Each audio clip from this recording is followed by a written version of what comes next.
Hey there, and welcome to Lunar Lunch Break. I'm Evylyn Rose. If you can't tell by the random tail here, my cat decided to jump in front just as I was unmuting myself. So, if you heard a meow, that's just my cat. Um, she tends to not pay much attention to where the camera is. If she realized there was a camera on and recording, she would definitely go scurrying off.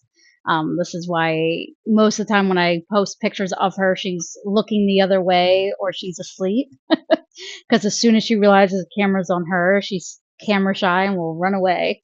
Um, but she's over here trying to get all the pets in the love, and of course the dog just laid down on the floor next to me because she heard the cat meowing and me talking about the cat. So naturally that means that the dog needs to be over here because what if the cat gets all the love and she gets none? Um, so all the animals seem to be here to play. Sorry about the long slow intro. There was a I was going through some emails and got a new source one, and I'll talk about it a little bit at the end. I might be able to, let me see if I can flip it over to that right now. So it'll be under the outro, this one. So I will be in the Awakened Wisdom Oracle deck that they're giving away at the Awakened Lifestyle Expo in California. Now, I was not going to be able to make it to this one, so it's all the way clear on the other side of the country. And for anybody who has never looked at a map, the US is very wide. So California is quite a ways away from Delaware. So this is not a trip that I had planned for this year, so I will not be there for that expo. That said, I thought an Oracle deck would be fun, so I did get in on that. But part of what I was emailing about was they gave me this cool little promo to share with you guys with the sample of what my card will be.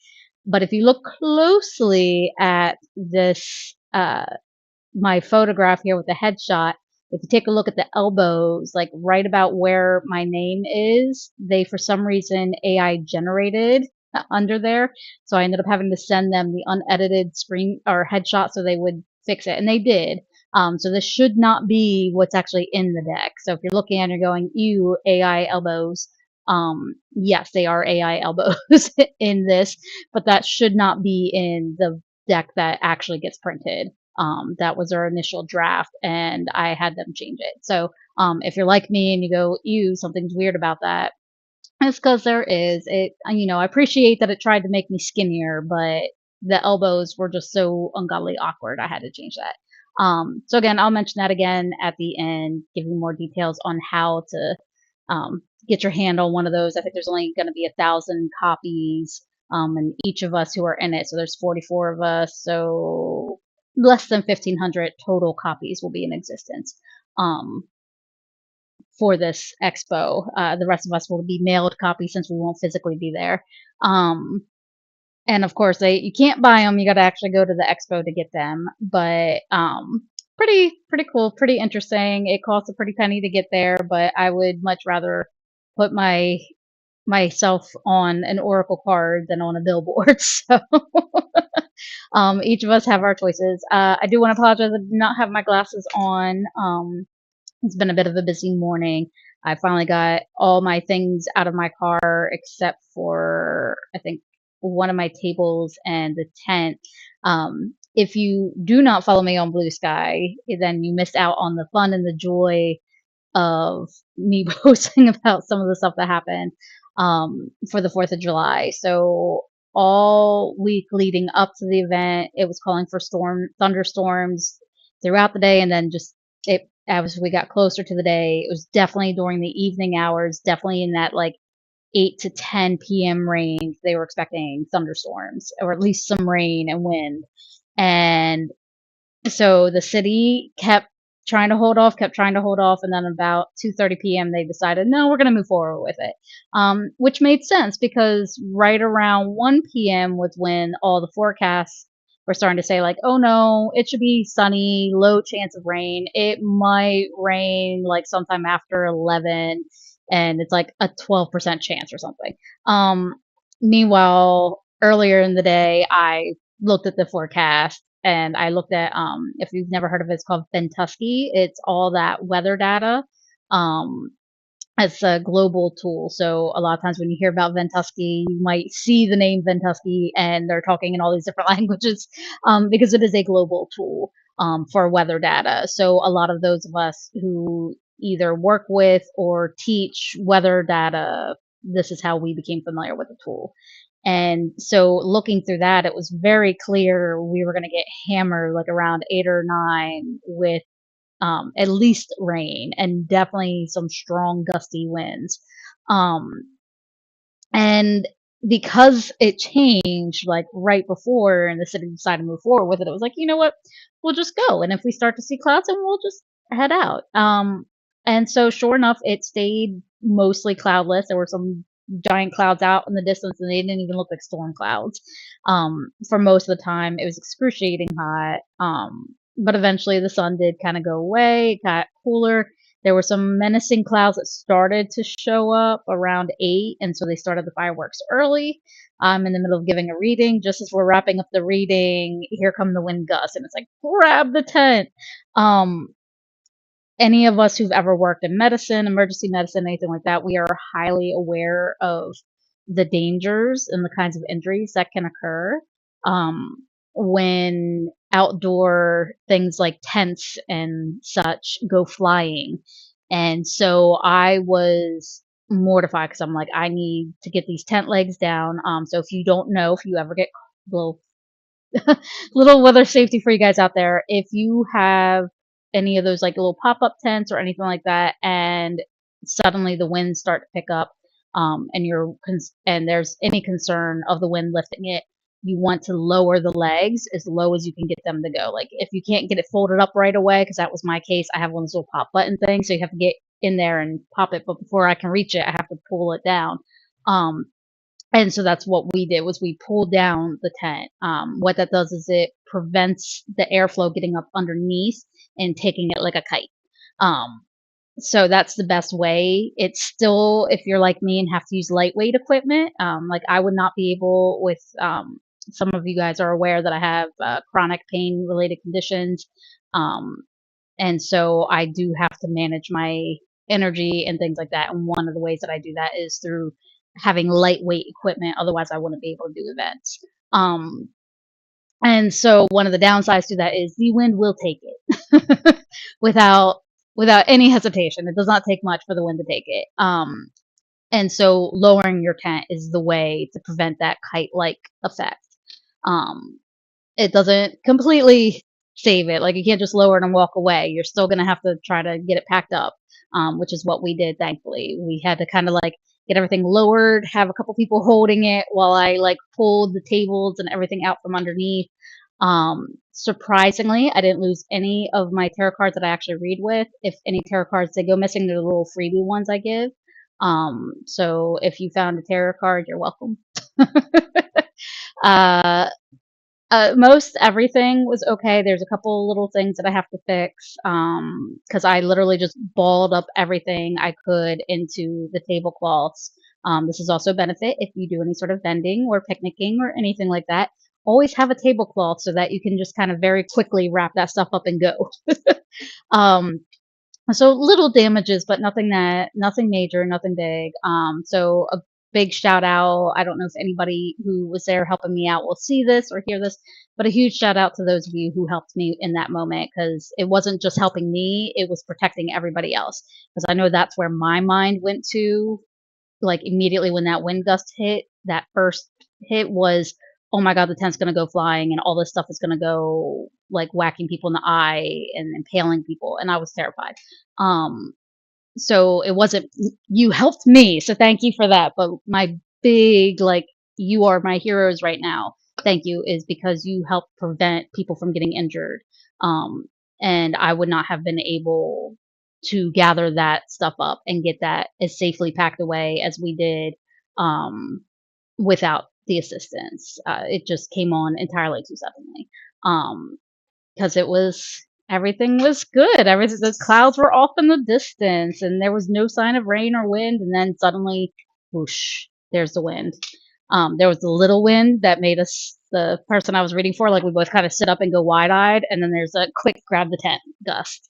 And like it was less than a second. So again, thank you. If you were there, if you were one of the people that helped out, to the person I was giving the reading to, her children did manage to tell them thank you and give them huge hugs, because it's thanks to them that every single one of my tarot card decks still has 78 cards. I was just doing the counting right before this live stream. So thank you again. It's so important that we do that for each other. Um, and making sure, because again, it's not just helping out the person who's there and their stuff, it's also protecting the whole community, because anybody there can get hurt by that stuff, whether they're outside or inside a vehicle or anything like that. That stuff goes flying, they become projectiles and they are dangerous. My Some of my former students, when I would do the science safety, we would talk about projectiles and what counts as a projectile. If it's flying through the air, it is a projectile. And while you crumple a piece of paper and you throw that across the air, it's a projectile that might not hurt anything. But in the case of massive wind gusts over 60 miles per hour, um, that tent leg can impale somebody. It's not pretty.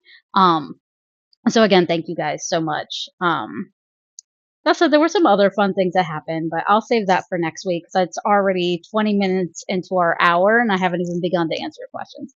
But yeah, so that was a big excitement from this past weekend. And just to let you guys know, as far as I know, everybody was safe and nobody got seriously injured. Um, by the time my stuff was all packed up, most everybody had cleared out. Um, I think I stopped to ask a couple people who still clearly had a lot of their setup left to pack up. And they insisted they didn't need help. So, but they had more than just themselves. I was by myself this time. My son was not there. He's down camping, down in Virginia, so he was not there to help me out. Everybody else had at least one other person helping them, so I kind of understand it. But again, never be afraid to ask for help with that stuff. I'm always, as long as I've got all my stuff secure, I'm always going to help out in those situations because it was not safe. And the storm that passed through, the winds got worse, knocked down a lot of trees. So hopefully everybody was safe. I know by the time I was leaving, everybody was okay. Um, Okay, so enough about the storms on Saturday. Let's get into some questions. Again, if you haven't ever been through one of my live stream experiences, the best way to get your questions answered is live during the live streams. If you're watching the replay and you won't be able to make it to the next live stream, but you want a question answered, you can send me an email, reach out to me on social. Those are usually the quickest and easiest ways to let me know that you have a question that needs addressing. Um, let's see. We are gonna get into it. I did not, unlike last week, I did not get a chance to go through and try to organize the questions that came in before. So we'll just kind of go with whatever I come across, I guess. Um, it would help if I had my glasses. Let me make this bigger. All right, I was gonna mess up my sizing. I'll still fit in the window. Good.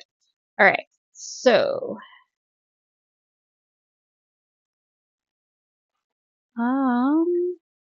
I let's see. Oh, there we go. Where is it? I just saw it. Uh-oh. Thank you guys for being patient with me because I don't edit the replays. You get what you get. There it is. And let me mark it so I remember that I'm answering it. Okay. So this one, I talk about this a lot. So I'm just going to assume this question came up without having read some of my blog posts. I mentioned it in. But the question was, should tarot readers disclaim entertainment only, or does that undermine the practice? So I'm going to assume the context of this question is you're considering becoming a tarot reader in some sort of professional context, or doing this for in shop or online or something. And you'll notice that a lot of readers will say that their readings are for entertainment purposes only and things of that nature. Most of that, now there are some who purely, I talked about this before, like not everybody tarot readers are like actual tarot readers. Some of them literally that is their style, is to treat it as a gimmick, as entertainment, and it is purely that. It is in their mind, it's not a spiritual anything, it's just a fun thing to do. Um, that is not the same as somebody who's an authentic tarot reader who is doing this from as a spiritual practice and coming from that perspective. This is kind of like somebody kind of took it outside of that context, the spiritual and religious context, and turned it into this fun entertainment gimmicky thing. And there's no judgment if that's your thing and that's all you want. I've met many people where when they realize like I'm actually an authentic tarot reader and not an entertainment reader, they get kind of like sad. Like I actually had somebody who thought they were a little upset because they were expecting something that was a little bit more gimmicky. And it was a more authentic reading, and they were a little upset about that. And it happens. That's if that's what you want, that's cool. I think last week we talked a little bit about like AI generated readings and things like that. And it's like if that's what you like, then those AI, your AI can be your tarot reader because that's what it that's basically all it is. It's just entertainment purposes only. Um, but getting back to that disclaimer of for entertainment purposes, that is legally required in certain parts of the world. Here in the US, it's usually determined state by state. Some states still outright ban doing tarot readings professionally. Um, Usually there are workarounds for those who are legitimate authentic tarot readers to be able to provide tarot readings for their clients, but they can't offer tarot readings as a paid service um, because of those laws. But most states do allow tarot readings. The only issue is that they have to designate it as entertainment only. Um, and then each state's a little bit nuanced. So some very explicitly say like your business, everything has to be labeled as entertainment. It doesn't matter if all your other offerings are recognized under a different industry. If you're offering tarot readings, you have to put them as entertainment only. And put it under the entertainment industry. And that is how those states handle it. Um, that's partly protection for the business owner and for the public. And it comes from those laws that we've talked about before, where these are designed to help with help protecting people from con artists and scammers and things of that nature. The downside to it is now people can't distinguish between authentic spiritual practitioners and the gimmicky entertainment only style, entertainer. Okay. And so that's again nothing wrong with being an entertainer and using tarot as your thing. That in and of itself is not fraud or anything like that. There are fraudulent readers out there, but that is treating it like it's purely entertainment is not the same thing as somebody promoting it as something serious and then using that in a way that's disingenuous. Um, so I do differentiate between the two. And so it does make it difficult if you are somebody who is looking for something authentic and every single reader in your state has to say that they are for entertainment only. Um, some places like here in Delaware, there's not an outright ban on it. It's not explicit that I have to say that it's entertainment only, but I do have to explicitly say that tarot reading services are not for professional advice. So that is one of the things within the Delaware laws. It's like I cannot position, even though I have all this different training that makes me a professional in many ways. I am not a lawyer. I am not a doctor. I am not a psychiatrist. I am not an accountant. I am I'm not all those things that there are laws required to have certain licensing and certification and training involved. And because I am not one of those professionals, I cannot position my tarot. I have to explicitly position my tarot services that it's very clear to the general public that this is not for those things. And that's usually where the entertainment only, some readers, like even if their state doesn't require them to call it entertainment, and even though they are authentic, they will still put that disclaimer there because that is much easier to say than like this state requires this, and this, and this, and this, and this, and this, and this to be able to give you this advice. So this is not legal advice. So please go seek out those professionals for that.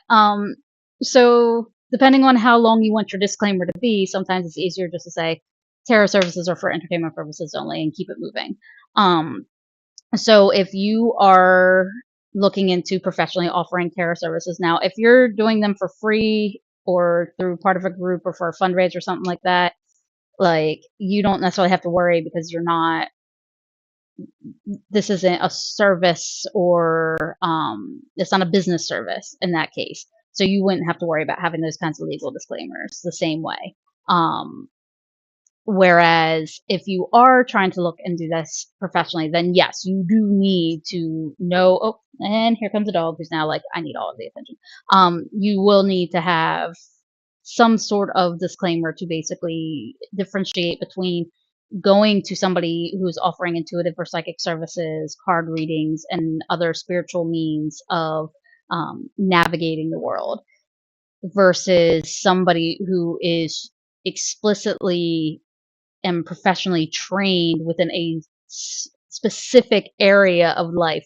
So can I sit there and offer you some general guidance about like spend your money or don't spend your money? Sure. But you would give that the same weight as you would going to anybody else that you know versus if you went to an accountant and said, "Hey, here's all my finances. Should I spend this or should I not?"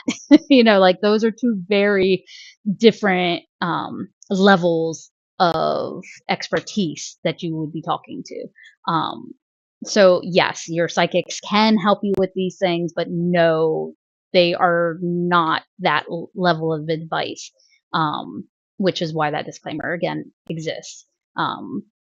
It's just like I have had between Virginia and Delaware, I've had multiple therapists, and there are some things that you can talk with some therapists about, and some things you can't talk with your therapist about. Not necessarily just you can't talk to them, but like you learn how to say, especially those of us who um, tend to be outside of the mainstream in different ways. There are some things that it's like, okay, I can say this way to this person, and it will be understood.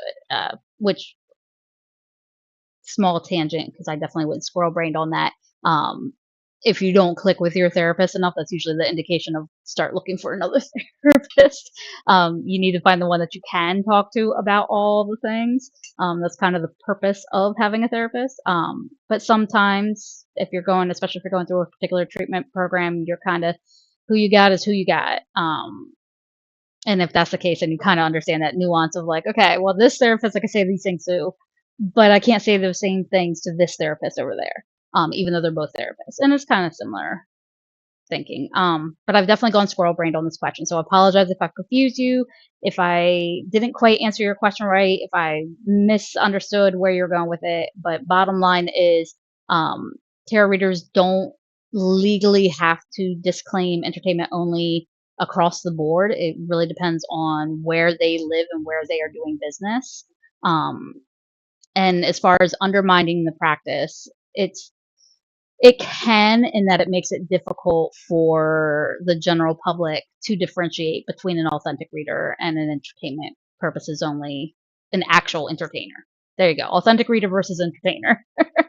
And yes, there are some who are both because they have fun with it. Like I love to dress up and I can laugh and joke, but I don't know how to give a tarot reading inauthentically, like in an entertaining or a spooky way, whatever the theme is. Like I don't know how to do that. And I have watched tarot readers pull it off, and I'm just like, that's beautiful. Like they're authentically doing it and entertaining. And that's just not me. I'm I'm entertaining on my own, not purposefully, not intentionally. Or as I used to tell my students, I only think I'm funny.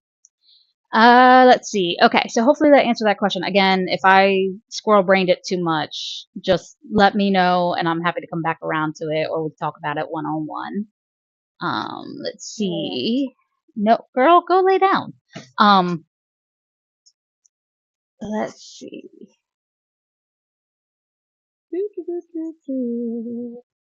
Okay, I can't remember if I answered this before during one of the live streams. But I know that I was just talking about this the other day at the event, actually, with a client. So, are spirit guides necessary for tarot work or are they optional? So, depending on the specifics of your tradition, your background, your religious persuasions or lack thereof, you may or may not believe in spirit guides. You may or may not like share the same definition of spirit guides as in the other tradition or practice that also works with spirit guides. And so if you're asking if it's optional, then yeah, sure, it's optional because it varies so much. It's kind of like working with angels. Like, do you work with angels? Do you not work with angels? When you say you work with angels, are you working with actual angels in the angelic kingdom? Or are you working with spiritual entities that are very much like the stereotypical Hollywood depiction of an angel? Not the same thing. Similar with the fae or fairies. Like we all see the cutesy little, humanoid figure with the cute wings, of various different insects and things like that. And a lot of times when you hear the word fairy, like that's what pops in your head. But anybody who authentically works with the fae knows that's not what they look like. They come in very different shapes and sizes and species even. Yeah, it gets really complex for those who work with it. So spirit guides is generally a more not that level specific of a term. And what people consider as spirit guides versus other entities differs again tradition to tradition. So if I say, here's my spirit guide, this is what my spirit guide's like, and then you talk to somebody else and ask them about theirs, it might sound totally different. And it could be just a difference in traditions, a difference in experience, or just the form that we visually see these as. For me, do I work with a spirit guide? Yes. Do I talk about it? No, not really, because again, in teaching tarot, it is not necessary to have a spirit guide. Does it help? Yes. Was I doing just as well doing tarot readings before I started working with my spirit guide to do specifically for tarot readings? Yeah, like it's not much different. There's just a newer spiritual relationship that has evolved from it, and I feel like that does enhance things. But that's me. So everybody's a little different. Again, I know this is probably not the nice clear cut answer you were looking um, for a Q&A AMA session, but hopefully that helped kind of at least if you had this overarching like, oh my god, I don't know who my spirit guide is and I don't know how to connect and I don't know if that's what's stopping you from learning tarot, don't worry about the spirit guide stuff. Just focus on learning the tarot. If you already know tarot and you would like to get involved with bringing in spirit guides for that, absolutely explore it. It can't hurt. If you explore it and you're like, this isn't for me, then cool, it's not for you. I know some people where like they won't even look at a tarot deck if they don't have a connection with their spirit guide. So it's everybody's a little different. So always worth giving it a try. But again, if your hang up in learning tarot is the concept of a spirit guide, then don't worry about the spirit guide right now. Just focus on the tarot and we keep them separate and then you'll be able to bring it together once you kind of figure out where you are in that. Um, all right, let's see. Again, if I didn't make that clearer, if that was a little too if that was a little too muddy of an answer, just reach out, let me know. I'm happy to help you out with that. Um, and let's see.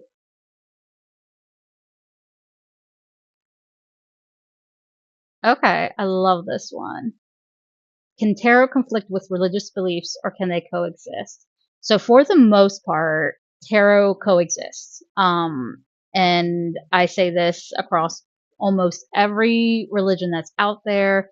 Um, tarot is was specifically designed. I know I've talked about it before during the occult revival period, where it literally was, or the people who the mainstream religion of the time in their area did not fit them. They kind of fit a little outside of it. And so they started to study occult practices and things like that. And they didn't, many of them didn't do it as a like, oh, I'm looking for a different religion. They were doing it as a supplement to their religion, to get that fulfillment that they were missing from just like attending church every Sunday, And so it was different for each individual person. So this is a generalized response. So don't come yelling at me that I, forgot about so and so and the other thing. This is an overgeneralized answer for the nature of these AMA sessions. But again, there's they were designed as tools for self-reflection, um, to assist with spiritual exploration. Like, it was not designed to be this like fortune telling, future predicting, like this is the entry point to all these XYZ things. It was literally to help supplement their religious spiritual practices, um, and to help guide their self reflections. And it became even more so that as psychology kind of took off, and especially I always say, we tend to credit Carl Jung and his concepts of archetypes and the collective unconscious, because it really explained what it was that tarot readers were experiencing. And so, like, that just kind of helped better mainstream tarot from there. Again, oversimplifying, bear with me here. And so, generally speaking, tarot coexists with any religious beliefs for this reason.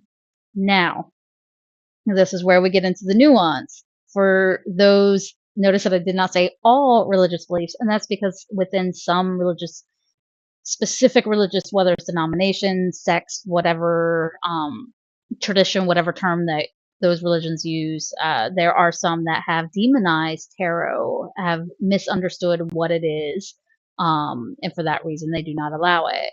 Um, we see this a lot with very literal translate or within translations and very literal interpretations of certain documents, most often the Bible, where they will sit there and basically like, "Ooh, fortune telling's evil," and it's like, but there's still a lot of debate about when they translated the words, is that really what that word means? And because of the way that languages shift and change, like the fact that I refer to myself as a witch, it's like up until about, where are we at? 26, so 70, almost 80 years ago. Up until then, like, the word witch itself was a negative word. It wasn't until we mistranslated what was the actual word for witch and accidentally, oopsie daisy, that's not who we were thinking of. We were thinking of the cunning folk, but we went with that word, which of course was I believe it would have been pronounced witchy or witcha. But of course that's modern day Wicca, right? Which literally means witch. And so there's this mistranslation. Well, we see that too within a lot of these religions that do condemn tarot and similar practices. We're never certain if it actually did condemn that or something else. Kind of like going back to that question with that entertainment only, a lot of those anti-psychic, anti-tarot rules that are out there, they exist because they were designed to protect people from charlatans, from grifters. Sorry, I need some water. Oh, forgot to take my allergy medicine this morning. That was on me. Oh my goodness. Post storm. It's starting to kick up all the dust. Um, sorry again. So yeah, you will have some religions. This is why when people come to me and ask, like, hey, is this against my religion? I usually say you need to consult a trusted and trustworthy member of your faith, to truly answer that question for you or to help you come to that answer for yourself. Um, Generally, I have never seen anything that makes it explicit that tarot is against a particular religion, but again, the way religions shape and how different branches of them offshoot, they make their own rules. They have their own things they have to abide by. I remember having conversations when I lived in Colorado with some young ladies from the Mormon church in the area, and there were questions about you know, um, hot beverages was one of the like rules. You couldn't have hot beverages, which to this day messes me up because I'm like, but what about hot cocoa? What about tea? What about literally anything that you would need to warm your body, especially considering how cold some of these regions where this, Mormonism comes out of, it could get quite cold. Um, and so it was odd to me. And so one of the things that came up in that particular discussion, and again, I do not identify as Mormon, so if you do, or you know somebody who does, and or you have studied that faith extensively, and this is incorrect, again, this is just based on my experience with this conversation. Um, the hot beverages was more in reference to coffee and caffeine. So like herbal teas that didn't contain caffeine were okay. Obviously, hot cocoa would have to be out because there is caffeine in chocolate, just naturally. So there, in that case, it's like depending on your way of interpreting things within your religious faith, you might be like, I can still have myself a cup of chamomile tea, or oh, I can maybe have to have that cold. I will have to have a cold chamomile tea. I cannot have a hot chamomile tea. Um, and so that's kind of one of those weird nuances that we see within different religions is it can vary. And that's why I always recommend if you're unsure, if this is something that really worries you, definitely consult a trusted and trustworthy leader within your religious faith to help you with this.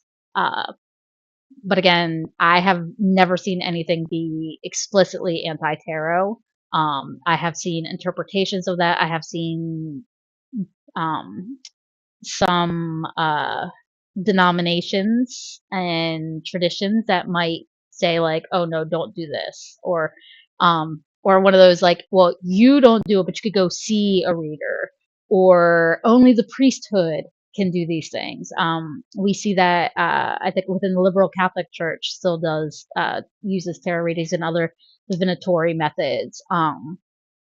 And so that's one of those things where it's like, okay, well, you go to the priesthood for these things, right?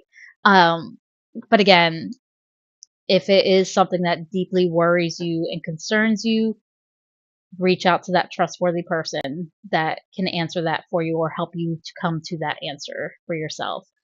However, if you ask me, if I say they coexist perfectly, because that is what tarot was intended for once we started using it as a spiritual tool. It was literally designed to coexist no matter what your religion was. Um, so hopefully that helped to answer that question. And again, if it isn't, I will, if you need help finding somebody to talk to about it within your faith, I will happily help to find somebody for you that can answer that better. As long as I know the specific religion in question, if there's a specific denomination, church, temple, what have you, let me know and I will help you out with that. Doo, doo, doo. I like this one too. It looks like I'm all on tarot questions again today. Um, no, didn't I answer this one? I feel like I answered that one already. Let me not do that one right now. I'm gonna have to go back because I'm pretty sure I answered that. Do, do, do, do, do, do, do.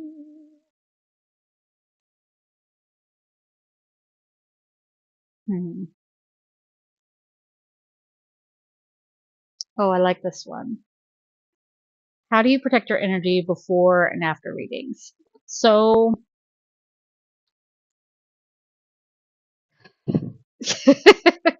sometimes it's like if I'm doing readings for myself, I don't necessarily, there's not really anything for me to protect myself from. So I don't usually think too much about it. But when I'm reading for other people, there always has to be some sort of grounding and centering. This is that um, kind of clearing my own energy field, really connecting with the earth and the energies around me.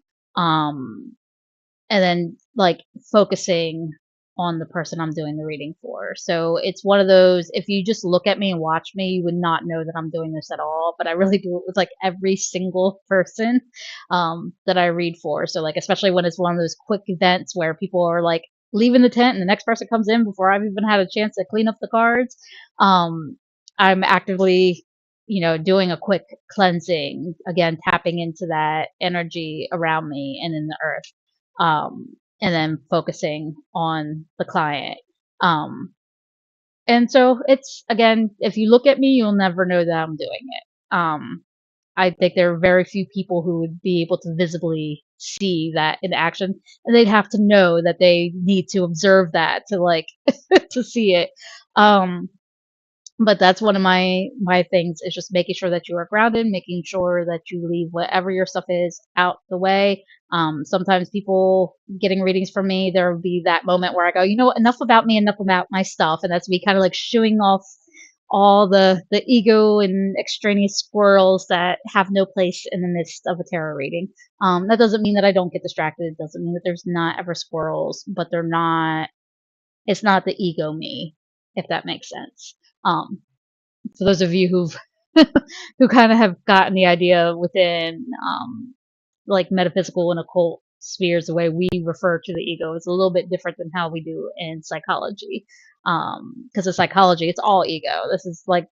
It's supposed to be there, but within the spiritual context, we have a little bit more nuance to it, and so we learn how to disconnect from that. Um, so that's part of it, is get the ego out the way, cleanse, center, because the ego is too wrapped up in everything else and too hyper vigilant about everything that has nothing to do with the reading at hand. So get that ego out the way. And then, so that's part of that, protecting the energy. I know some people who will do full on shielding, they'll do like full on blessing and cleansing of spaces. Um, they'll pull out all the ritual tools, and hey, if you need the ritual tools, by all means, you do what works. I have just reached that point where I'm like, I don't need to cast a circle for every little thing. I don't need to wave things around. I don't have to burn sage all over the place. Um, that's not to say that I don't make use of smoke cleansings and sprays. Just uh, when I'm doing tarot readings, I don't necessarily need to cleanse the space as if I'm about to, do some deep magical spiritual work, invoking entities and all this stuff. Um, I don't need all that for me to do readings, but some do, and that's perfectly okay. Um, so that's part of the protecting the energy before the readings. And then after the readings, of course, again, disconnect. Sometimes I will catch myself ruminating and be like, ooh, I wish I'd have said this, or, oh, I hope that person reaches out to me so that I can, share this little tidbit. And that's usually when it's like, that's that sign that you're still connected. It's like, you got to let it go. What needed to be said, what needed to be heard happened. It's done. Let it go. There is that getting back into your body. So this for me is usually, I'm my Taurus mood comes out and says, give me all the foods and the yummy snacks and candies or whatever. A nice glass of wine, or mead if you drink mead, something that grounds you and brings you back. Um, and of course, ego will come stuff right back, and it's like, oh yay, hi. Um, so I'm not one of those people who says the ego is bad and evil and all that. The ego does what it's supposed to be doing. Um, we just sometimes don't need it there, and that's usually how I am when I'm doing readings. It's like I don't need the ego there. But yeah, so after readings, just let it go. Don't let it ruminate. If you catch yourself thinking or analyzing, just let it go, because that's not your stuff. That was the person who needed the reading, and you have already said and you have already done everything that needed saying and needed doing. If that person needed something more and you picked up on that something more after the fact, you will get, synchronicities will occur, and there will be opportunities to get that information to them. Otherwise, just let it go. If it doesn't come back to you, don't let it go. Don't take it with you. Um, when the reading's over, the reading is over, and it's done and over. I always tell people, take a picture of the spread, reach out anytime if you have questions, let me know, follow up with me. And part of that is so that they know that they can reach out, so that if there was something that was missed, or if there's something that didn't come up till later, there is that opportunity to share that. Typically there's not, but every now and again, I just have that one person where I'm like, man, I really hope that that person reaches out to me, because I want to, whether it's something like that I picked up spiritually, or just I'm just now concerned. I'm like, hey, I know some things deeply and intimately about this person, and I really hope that things go well, and that the reading was able to provide what they needed. So sometimes it's more of just wanting to check in. But again, you can't hold on to that. You've got to let that go, and that's part of the protecting your energy, is remembering that when you're doing readings for other people, what needs saying and doing in the moment happens during the reading. Once the reading is over, let it be over, let it be done, and let it go. That doesn't mean that there aren't going to be things that you're going to have to deal with. It's just like, I talk sometimes about tarot readings kind of being like uh, almost like being like a first responder. Like how in medicine we have like the first responders, those are the first people on the scenes. Then you start to get into like the paramedics are like the higher echelon of care that's in that, among those first responders. So that's when we start to get into the higher echelon.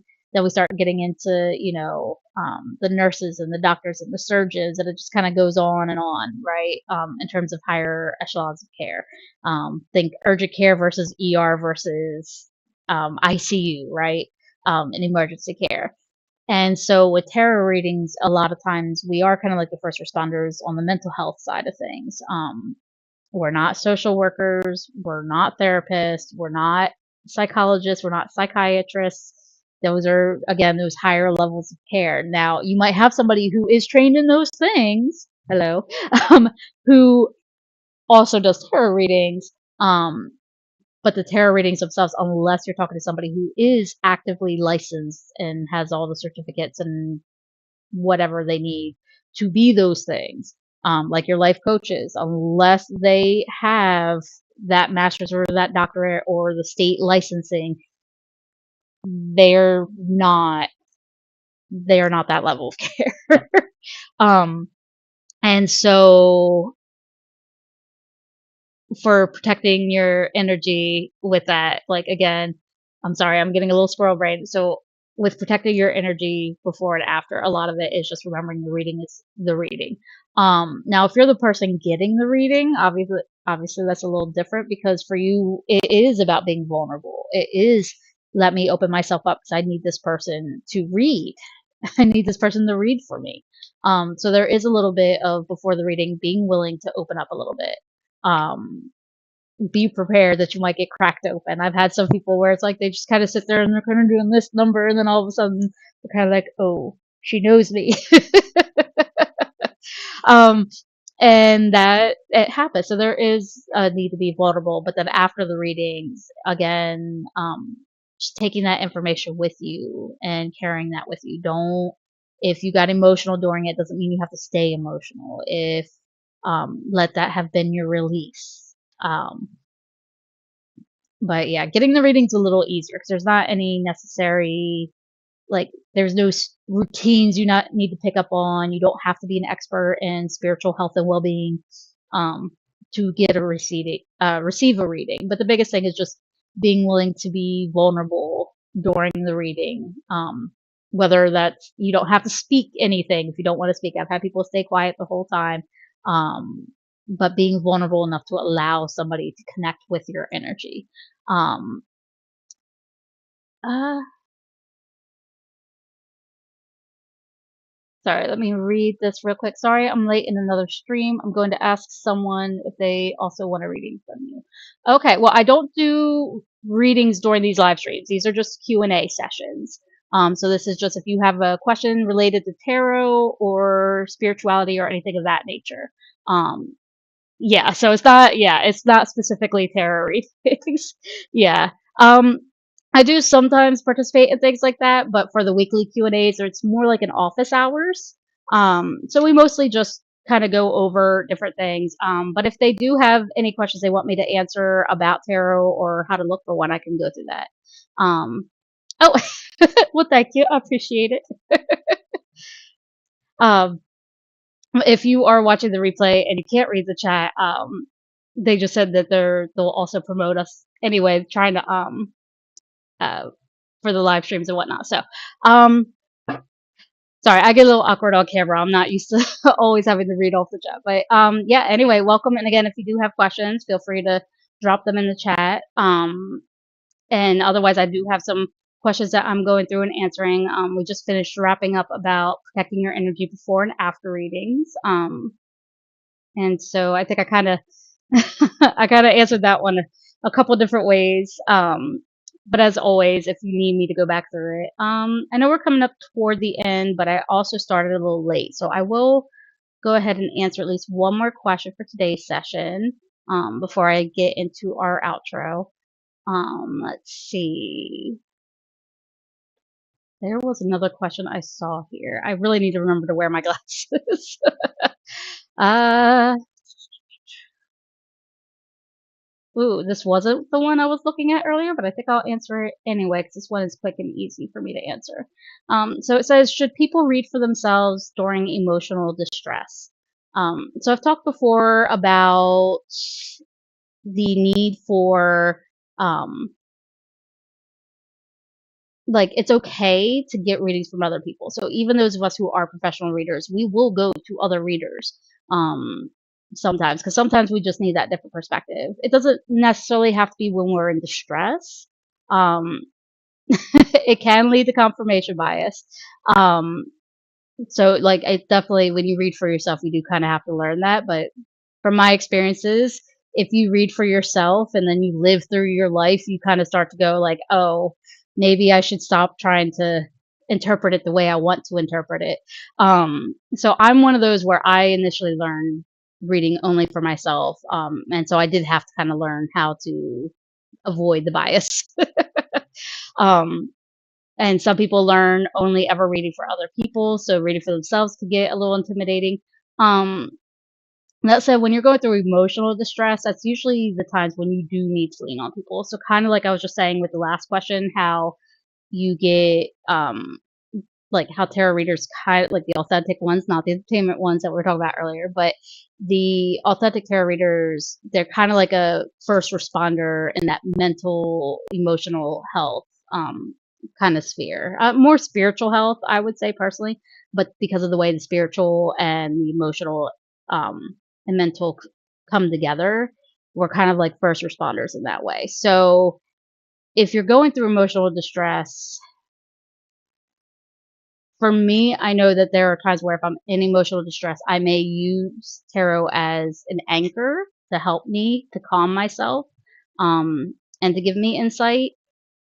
But I don't necessarily recommend that for everybody. Not everybody is able to use it or has already had practice in using tarot in that way.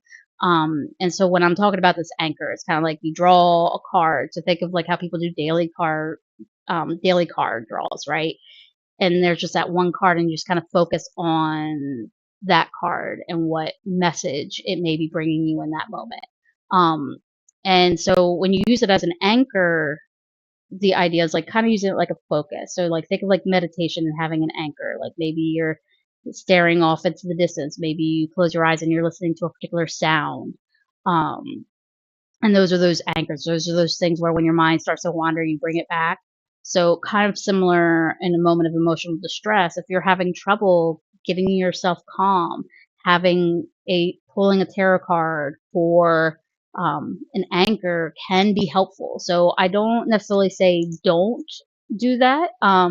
But if you're trying to go like, okay, I need to do a reading for all this, like, yeah, this is where confirmation bias can come in. It can also be like, especially, I see this a lot where with relationships, whether they're romantic or family relationships, and you're in the midst of like all the emotional trigger because there was just, something just happened, a confrontation just happened, and it went really south really fast. And so then somebody will start trying to read for themselves, and it's not just confirmation bias, it's like all the bias comes out. and they'll read it one way. It's either like, oh, this is totally a mess and I need to let this go, or oh, it'll all be fine and it'll be great and we'll get back together and this is such a good idea and it's just tough right now. It's like, don't read for yourself like that when you're in that kind of distress. As an anchor to calm yourself, yes, that is you'll be okay. This is why I recommend people practicing that before they end up in emotional distress so that they know how to do that. But for actually doing a reading, like full on, I've got the question, I got the spread, I got the let's interpret this. If you're in emotional distress, that's one of those moments where go to another reader and go to someone that you already know or trust or that is coming recommended to you and not recommended like, oh my gosh, they're so great. Like, get details. um, I'm one of those, I don't think of any reader as competition because we are all so different. Um, but there's definitely, again, we were talking at the beginning of the stream with that question involving like entertainment only. There are some who they literally are just entertainers. They are not the ones to get a reading from when you're in emotional distress. So definitely want to check out the ones that are going to help you out, who can actually hold you in that safe space, um, who can hold that safe space for you in those moments. And then if your emotional distress, if the situation you're going through is severe enough that you need to be referred to other services, a good authentic tarot reader who reads professionally should already have that available to help you. Whether they hold your hand through it and they're like, hey, I'm going to sit here, I will call for you, we'll put it on speaker. Or if that's one of those, like, they will just kind of sit with you and give you the information. It's your choice whether or not you do it. So different readers may have different levels of training and expertise. For me, with my background in medicine and psychology, um, and trauma informed care, I will sit with the person, and if they need me to do it, I will do it for them. If the emotional distress requires that. And sometimes when we're in emotional distress, we don't know just how much is required. So sometimes having that person who is capable of that is helpful. So again, yes, you can use your tarot cards when you're in distress, but how you use them makes a difference. It is not the time to do a full on reading for the particular situation that puts you in emotional distress. Um, that is not the way you want to use tarot for those moments. Definitely want to lean on somebody else who can do a reading for you in those moments, if a reading is even what's needed. Because sometimes we want the reading in those moments, but that's not what's needed. Sometimes what's needed in the moment is just, okay, let's breathe. Remember, oxygen is necessary for our bodies to function. Okay. All right. So hopefully that helped to answer that. And if you ever are in emotional distress and need help with finding resources or even working out, is a reading appropriate right now? By all means, please reach out. Um, know your numbers. I believe it's still 411 for no 211. Uh-oh. I will in the show notes make sure that I add the correct numbers. They've been changing them up on me. I know 988 is the crisis hotline. Um, but if you're not quite crisis, but you're still in need of resources, there's a number for that as well. And it used to be 411. So I'm going to double check that, make sure that's still the same and still available. It might be state by state. Um, Okay, so that goes on. We're past 2 o'clock now, so I'm going to go ahead and start wrapping us up.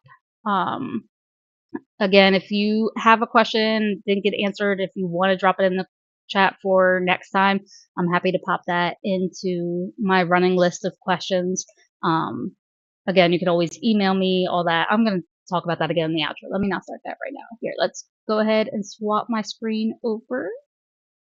Okay, so some updates. So my next upcoming tarot appearance live in person is going to be the Christmas in July at the Little Treasure Shop and Gallery here in Newark, Delaware. They're doing it the whole weekend, July. That's this weekend. Okay, so July 10th, 11th, and 12th. I will be there the 10th and the 12th. I'll be down on the 11th. I'll be down in Dover for Network Delaware's social change gathering. Or no, social good gathering is what they call it.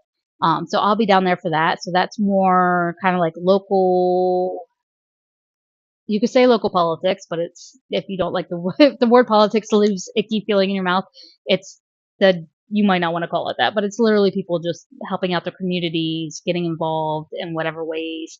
I've seen so many different amazing things come out of the people who are part of Network Delaware or who work with Network Delaware. So I love going to their annual event every year. So I'll be down there on July 11th. So I will not be doing tarot readings that day, but I will be there Friday and Sunday, 11 a.m. to 3 p.m. Sometimes it can go a little longer, but they try to have us wrapping up at 3 p.m. so that they can get the store cleaned up. Um, and of course, my booking links do have a special link for those days when I'm in shop. Um, it should be called Little Treasure Shop, or no, in shop readings, I think is what that one is called. Again, all these links are in the show notes. For the July blog post, I put a pause on the last month in June. I talked about how to find a spiritual guide, and we talked about the green flags. We're going to talk about the red flags in August, because for July, I talked about the America at 250. And this one is more of a backing away from the current experiences and the current politics. So I don't get deep into that in this blog post. It's more about kind of having a healthy way of viewing what we're living through to help us with staying calm and recovering while also continuing to move forward day to day. So it's meant to be a bit more uplifting. So definitely check it out. Let me know what you think. And if I missed a mark on that, I'll definitely I'll definitely make some edits if I need to. Of course, behind the scenes, I'm still working on Hello Story. I'm getting really close on that one. And the Empowered Readings course, which I'm really hoping to get rolling out soon. Um, and I know I'm still behind on those Moment of Empowerment videos. They're coming, I promise. At the beginning, I mentioned that I am doing the Oracle cards. So the Awakened Lifestyle Expo, they're giving out these Awakened Wisdom Oracle cards. Yes, it costs a pretty penny to be part of this project. That said, I said this at the beginning, but I'll say it again. I would rather be on an Oracle card than a billboard. They're only giving away 1,000 copies at their expo in California. I will not physically be there. So this was kind of a way to be able to say hi from Delaware. Again, I know if you're like me and you're looking really closely at this image here, you can see like right around where my name is, like it starts to look really weird and funny. They made me thinner and I have awkward, weird AI elbows. That is not the image that will be on the actual cards. This was when they made this little mock-up for the promo. They used the original draft. They have since fixed it with my actual elbows and um, my actual abdomen. So, so if you're noticing that and you're like, "Ew, AI," I promise it will not be AI in the final version. But these are just really cool cards where it's the backs of the cards have these like a little saying, a reflection question, and an affirmation. And so I think it's going to be really cool. We'll see how it goes. So let me know if you do manage to go to the expo and you get the deck. Let me know how that goes. Again, they are not selling these. They are giving them away at the expo, so you have to be there to get one. And I'll let you know more about that when it gets there. As always, reminders, make sure to become a Moonbee by subscribing to the Starlight Circle. This is my monthly newsletter. It usually has exclusive content. It gives you updates about where I'll be next. If there's any sales or discounts on anything, or any major upcoming changes you need to be aware of. All that gets shoved into my monthly newsletter, because I can't stand getting emails back to back to back. So I only send it out once a month. That said, you can also enroll in the Tarot 101 with Evylyn Rose, designed for seekers and skeptics alike. It's free. It also automatically signs you up for the newsletter. If you're like, I don't want the newsletter, but I do want the course, it will not hurt my feelings if you unsubscribe. Like I said, I get overwhelmed with emails, so I get it. But that said, if you do want to subscribe and you want to do the course, just enroll in the course and that'll get you subscribed automatically. You can follow me on social media. I'm most active on Blue Sky, and obviously, if you're here, I'm on YouTube. I don't do quite as much with Twitch, because it's just not my most of what's on there. I'm not really there. Like I have a few people whose channels I follow, and that's about it. But I do have a Twitch account as well. If you're watching this, you more than likely are either on YouTube or Twitch. Um, and let's see. And then, of course, last thing for you are your next steps. I am still looking for some responses to the workshop learning and needs survey. This is going on until the end of July. This is an opportunity for you to tell me what kinds of trainings and content you want me to create.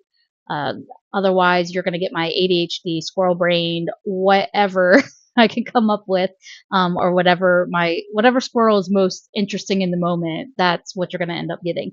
So if you have specific needs or interests for upcoming tarot or spiritual related topics, please by all means take the survey. Let me know. It helps me to help you. Um, and of course, the next live stream, the next one of these Q&A AMA sessions is my lunar lunch break. These are at Monday at 1 p.m. You can submit your questions via email or social, or if you're here in the Newark, Delaware area and you see me out and about, just say hi.